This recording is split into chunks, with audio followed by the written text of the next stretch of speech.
งานเข้าแล้วพี่น้องเอ้ยฝนมีมาเห็นขี้ดินแหละน้ำแห้งเลยเด้อพี่น้องเด้อเบิ่งพี่น้องเข้าไป12 มื้อได้พี่น้องเอ้ยกราบทักทายสบายดีพี่น้อง FC นะครับทั่วโลกเนาะพี่น้องทักทายพี่น้องคือเก้านะครับสำหรับคลิปอัปเดตให้หน้าตากาพืชหวานะมื้อนี้12 มื้อเลยได้พี่น้องเอ้ยหลังจากที่เฮาปักดำลงไปเนาะน้ำก็เริ่มแห้งพี่น้องเอ้ยมาเลาะมาเบิ่งมาส้มคือเก่าอัปเดตสถานการณ์คือเก่าปีนี้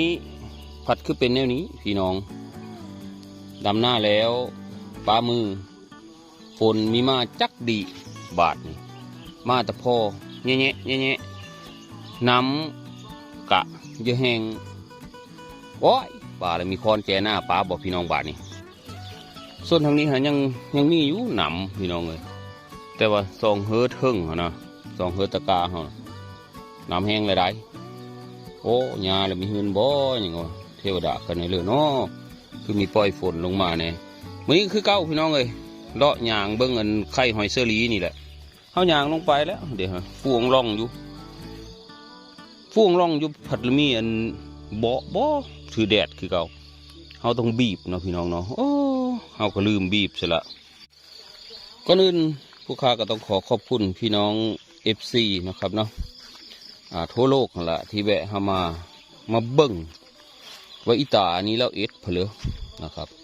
แวะมาเบิ่งมาส้มมาอัปเดตให้หน้าตากาหลังจากที่เราปักดำลงไปดำปะมือแล้วมื้อนี้ได้12 มื้อเข้าเฮาก็เริ่มเยอะเขียวแล้วน้ำหักมีมาโอ้นกเป็ดพี่น้องกูน้ำมีมาฝนมีมาแล้วเอ็นในเลือสะตอนแรกว่าดำจัก15 มื้อจากละหาฝุ่นหาปุ๋ยมาลงโอ้อีปูเด่นกลือเยอะกัดเข้าเขาได้เนี่ยได้กระปูก็ไม่ได้ลายเด้อพี่น้องเอ้ยกระปูก็พ่อตาอันเห็นหักมีอยู่กระปูก็ดิมีแม่นมีนะปูป่าหน้าเนียวหักมีอยู่ในไหในนาแต่ว่าน้ำลักษณะน้ำเป็นในนี้เสือโย่มันมีรอดได้พอน้ำคอนแจหน้ามือเลยก็เรียบร้อยแล้วปูกับปูเด้อ ป่ากับป่าได้ป่าหักสิเป็นอันป่าคอนแจหน้าหันตีมันเห็นขี้ดินเห็นขี้คุยขี้กระเดือนเรียบร้อยแล้วครับส่วนดอนปูตาเฮากะโอ้มื้อนี้นกยังมีเดียได้พี่น้องเลยยังขันตุกนกก็ได้พึ่งพาอาศัยได้ป่าดอนปูตาเฮานะอะไรพี่น้องพื้นที่น้อยเนาะแต่ว่าก็เป็นพื้นที่สุดยอดสำหรับความรู้สึกของเฮานะสำหรับตัวเองแต่สำหรับผู้อื่นเฮามีหูจักเพราะเพลอว่าโยความต่างของคนเนาะ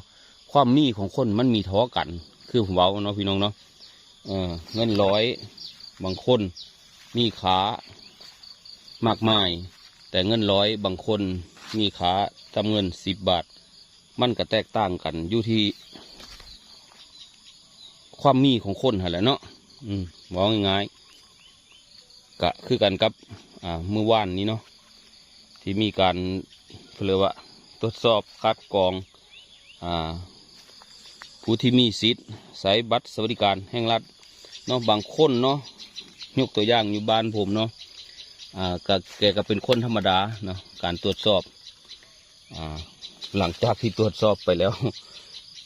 ระบบแจ้งมาว่าแกมีอสังหาริมทรัพย์ เป็นเงินหลาย10 ล้านมาถึงอะไรเฮิร์นแกก็อยู่ในคางอันนั้นฮันมันเป็นไปได้แน่เลยนี่เฮ็ดพี่น้องแต่เฮากันยังมีเก็บนะพี่น้องนะเฮ็ดเขากันยังอ้อ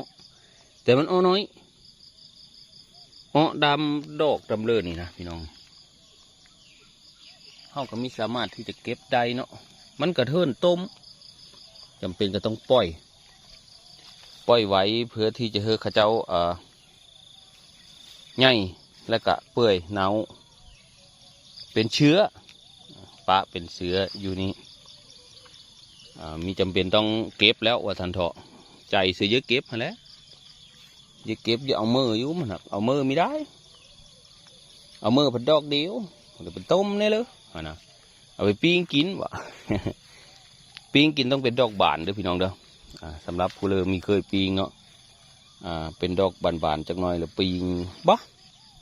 แซ่บได้หอมได้นะครับกะเลาะมองเก้าพี่น้องเอ้ยมีได้ไปสิเลยมันละไปสิเลยได้คำดอนเจ้าในหน่อยหนึ่งนั่นนะดอนก็มีอยู่แค่นี้ท้าว่าเราไปเลาะ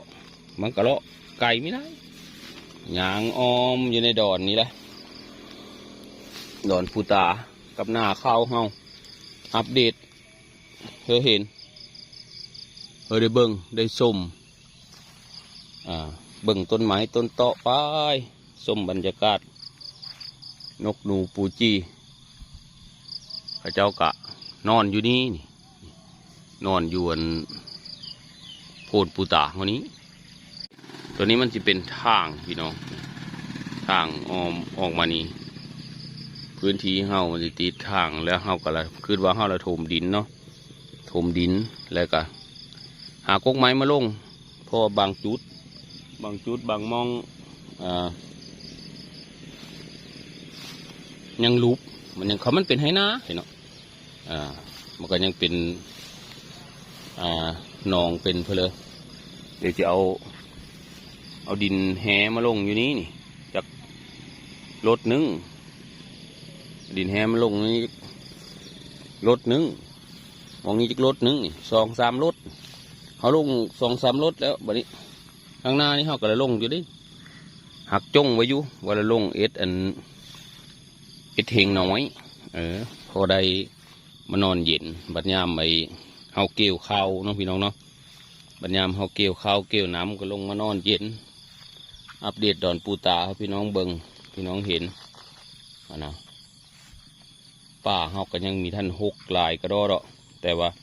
มันก็เป็นเพลือที่ครอบคลุมเฉพาะพื้นที่เฮานี่ถ้ากกไม้พวกนี้ใหญ่ขึ้นกกไม้พวกนี้ใหญ่ขึ้นนี่โอ้ยบริเวณนี้นะผมว่าป่าเห็ดย่อมนะป่าเห็ดที่สามารถที่จะเก็บกินได้คู่มือเลยนะแล้วที่ผมบอกผมเอากอไผ่ลงมาปุเนาะเอาไผ่เลี้ยงน้องลงมาปุอ้อม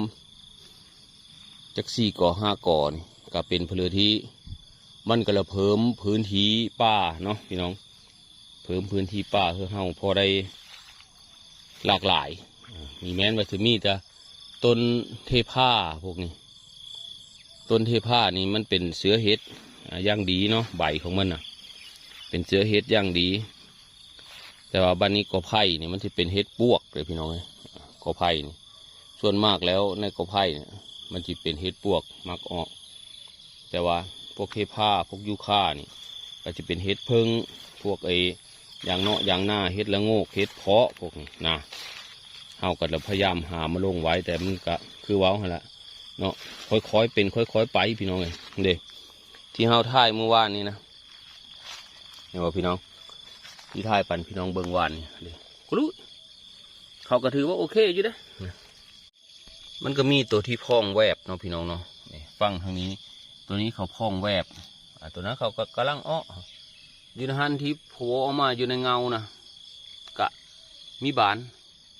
กะเสือเขาก็คล้ายๆว่าเสือเขาหยุดเนาะพี่น้องเสือเขาอาจจะหยุดบ่อาจแหละโอ้ยพอยังดูเจ้าก็เบาไปอาจจะหยุดได้ยังไงคือเขาหยุดไปแล้วเขาไม่บานเขาไม่เจริญเติบโตเขาอยู่ซ้ำนี้แหละเนาะแต่ว่าไอ้จุดที่เขาออกเขาบานกะเขากะเก็บไปแล้วแต่ตัวที่มีบานเขาก็ปล่อยให้เสือเขาเดินไปล่ามไปอยู่ในพื้นที่เขานี่นะคือสปอร์ของเขาสปอร์เฮดนะเขาก็จะกระจายอยู่ในนี่อันนี้เนี่ยที่เขาปลูกไว้นี่พี่น้องเดี๋ยวถามว่ามันละกระจายต่อไปอีกได้หลายบ่ในพื้นที่เนี่ยผมคิดว่านะ หะของเขาไปฮอดซิเลอถ้าเขามีเสือเห็ดนะเขาก็ละไปตามหะนะครับเรียกว่ารากอะไรตะดุยหะว่าสัตว์โอ้พี่น้องกำลังงงและสงสัยในภาษาเนาะรากของเขาหนาสำหรับพี่น้องผู้เลือที่เฮามาเบิ้งนะครับเนาะเฮามาเป็นFCมาฟังภาษาเนาะการสื่อสารทำไมพ่อใหญ่ดุยคือเว้าแต่ภาษาถิ่นเนาะภาษาถิ่นภาษาผู้ไทยก็คือผมเว้าเนาะผมเยอะอนุรักษ์ภาษาถิ่นไว้แต่ว่าพี่น้องผู้เลือฟังมีเฮาเจอก็คอมเมนต์มาบอกได้เด้อพี่น้องเด้ออะไรพูดไม่รู้เรื่องฟังไม่รู้เรื่องก็ว่ากันไปนะฮะเฮาก็ได้แนะนำว่าอันนี้เป็นภาษาถิ่นเด้อนะครับแต่ว่าถามว่าเป็นบ่ไม่เปลี่ยนนะครับนี่ดิพี่น้องไม่เปลี่ยนการนำเสนอนะครับการนำเสนอต้องยังเป็นภาษาถิ่นคือเก่านะครับผมไม่เปลี่ยนนะครับเพราะว่าภาษาถิ่นภาษาผู้ไทยมันจะได้อนุรักษ์ไว้แล้วนะประมาณนี้พี่น้องมื้อนี้เห็ดกะยังเดินนะครับเห็ดเชื้อเห็ดก็ยังเดินแต่ว่าเขาออกไม่เยอะแต่ก็เป็นเพลที่ยังนี่เพื่อเฮาได้ถ่ายได้เห็นได้อัปเดตปั่นพี่น้องเบิ้งก่อนที่เฮาเลยยางเลาะลงไฮนาเนาะดูทุ่งนากับเบิ้งทงนาเป็นกิจจัดเขาเรียกว่ากิจเป็นโทษนกเป็นกิจวัตรนะคู่มืออัปเดตเธอพี่น้องได้เห็นนะครับหลังที่เฮาหลังจากปักดำได้12 วันมื้อนี้12นะครับเนาะ12 มื้อเป๊ะเหลือมเขียวอันฟังทางนู้นยังออกเหลืองๆกะประมาณ6 มื้อเครื่องต่อเครื่องหั่นแหละคือว่านะโอ้ยพี่น้องเบิ่งบรรยากาศตอนเช้าๆเบิ่งนกอะไรดูมาเลยนกข้าเจ้าพอได้มาบินพอได้มาจับเนาะกกไหมกกเตาะเขาเรียกว่าโอ้บรรยากาศท้องฟ้าตะเวนกำลังหึ้นเป็นเพลทีสุดยอดนะครับนี่คือจุดที่เฮาอยากให้มีอยากให้เป็นเมื่อกว่าพี่น้องบรรยากาศนกนะครับเขาบินมาเขามีกกไม้เกาะมีมองพักมองเสามีมองหาอยู่หากินมันเป็นอะไรที่สุดยอดมากคือเขามีความสุขกันล่ะคือเฮาเนาะเฮาเองเอานกยืนถึงหัวนี่ก็มี เฮาเองก็ยังมีความสุขเมื่อเห็นสภาพแบบนี้เฮาเห็นสภาพแบบนี้โอ้พักได้พี่น้องเลยเนาะนกเขาก็พอได้หาอยู่หากินตะกะแตนแมงมันเนาะแมลงแมงไม้นำทองหายทองนาบินมาก็มีกกไม้เกาะนะมีแม่นบินมาแล้วหามองจับมีนะก็มีกกไม้มีธรรมชาติคือเขาพอได้สนได้เพิ่งผ้าอาศัยนะเบิ่งนกแซวพี่น้องยามเสาอันนี้เป็นบรรยากาศตอนเช้าตะเวนกำลังขึ้นพี่น้องเลยตะเวนกำลังขึ้นนี่ตัวนี้หากินอยู่นี่เขาหากินลงมามันก็มีมองหาอยู่หากินเนาะในไฮในนาบินขึ้นไปก็มีกกไม้พอได้สนเดี๋ยวแซวพี่น้องเลยถ้าเราเปรียบเทียบไปแล้วก็คือคนเนาะคนแบบว่าแสวงหาธรรมชาติน้ำตกอยู่ซิเลอร์เถอะว่าท่านเถอะข้าเพอยู่ซิเลอร์นะข้าเพมองไปหนังส้มวิวถ้าเราเปรียบเทียบเนาะมนุษย์ก็คือกันแสวงหามองที่ละไปโอ้บรรยากาศมองนี้ดีมองนั้นคักได้วิวน้ำตกวิวป่าธรรมชาติไปแล้วมันล้มลื่นซุ่มซื่นร่มเย็นไปนั่งจิบกาแฟแม่นบอกเขาว่าเป็นคนได้สัตว์สาว่าสิ่งเองก็คือกันโบ้ยบินมานี่มองกินกับอันกินกับพ่อมีแมงไหมตะกะแตนกระไรโหมเงากับพ่อมีให้สนนั่นมันก็เป็นเพลือที่เปรียบเทียบกันได้ง่ายๆเลยพี่น้องเลยมั่มีญาใดเขาเปรียบเทียบเนาะอันนี้คือสัตว์สาว่าสิ่งแต่ว่ามนุษย์ก็คือกันต้องแสวงหาในว่าไงกะแสวงหาในสิ่งที่เจ้าของชื่นชอบนกเองสัตว์สาว่าสิ่งเองก็คือกัน เพื่อละมีสื่นสอบอันสิ่งที่มันเจริญหูเจริญตาหรือว่าสิ่งที่มันลมเย็นไปแล้วไปเห็นแหละคักแหละหนังจิบกาแฟบรรยากาศโอ้คักน้ำลิ่นน้ำไหลเพลยก็ว่าไปทิวภูเขาภูเขาเนาะเมฆหมอกลอยผ่านเพื่อนว่าน่ะคักกระแทกเมืองพี่น้องน้ำแล้วมีแห้งป่าค่อยสิไปเป็นอันป่าน้ำคอนในให้หน้านี่มีปลาคอเลี้ยงลูกนะพี่น้องมีปลาลูกคอกเบิ่งนกยังเซินเต็มอยู่เพ่งท้องฟ้าพี่น้องปลาลูกคอกมีนะครับเบิ่งแต่ว่ามันละใหญ่บ่หนำมันมีแห้งปลาบ่พี่น้องเมื่อแล้วถ้าเป็นในนี้เสือคันโฟนมีมาอีกจักอาทิตย์นึงเสือน้ำนี่แห้งคักแท้เดี๋ยวขึ้นไปเบิ่งไห้เทิงพี่น้องไห้ตะกาที่ผมเว้าล่ะส่วนว่าไข่หอยเสลีเนาะพี่น้องเฮาได้นำเก็บเมื่อวานนี่ตามเก็บไปแล้วก็รู้สึกว่าเยอะเบาบางเหมือนนี้คันเขาเลยมีออกมาไข่ใหม่เด้อคันเขาเลยมีไข่ใหม่เนาะเฮาก็พยายามดึงพยายามเม้นแหละมีเยอะมันหลายคำมันหลายแล้วโอ้โหเวลามันละบาทหรือว่ามันละ2 บาท 3 บาทนี้เอามีท่านไอ้พี่น้องแต่ละปีนะตอนที่นกปากห้างยังมีมานะโอ้ซื้อแต่ยาอันมาเซิร์นหอยเสลีมีได้เมิดน้อยนะ3 กล้อง 4 กล้องป่านนั้นก็ยังเอามีอยู่โกกเข้าเฮาหน่ะหมุนมัดนะครับมาดิเบิ่งพี่น้องเท่านี่ก็ขั้นน้ำมีมามันก็เต่งข้าวเฮาลงมอบลงแล้วข่าวเฮาเอ็นเดสนี่หายเทิงพี่น้องหายเทิงแห้งเลยหายตะกาเฮาได้นี่นะแห้งเลยมันก็เยอะแยะได้เนาะพี่น้องเนาะโอ้จะไข่เติบอยู่คันฝนมีมาเอาฝนมานี่ก็โอเคแต่ว่านั่นแหละน้ำคลองเขาก็ขั้นค้นเอามีหอด7 หัวเขาก็มีกาเปิดเธอได้น้ำคลองก็ดีอะไรก๊อกน้ำสีน้ำเงินนะก๊อกน้ำคลองเขานะพาพี่น้องเบิ่งบรรยากาศยามเช้าตะเวนกำลังเฮิน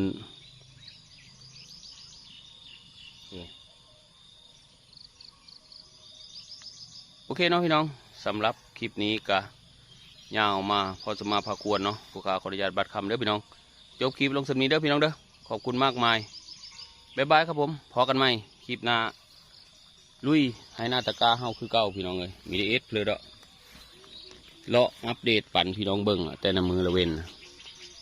มาหักน้ำแห้งอะไรพี่น้องเลยมาลุ้นมาเบิ้งไปน้องกันว่าฝนละมาคือเฮาตอนเลย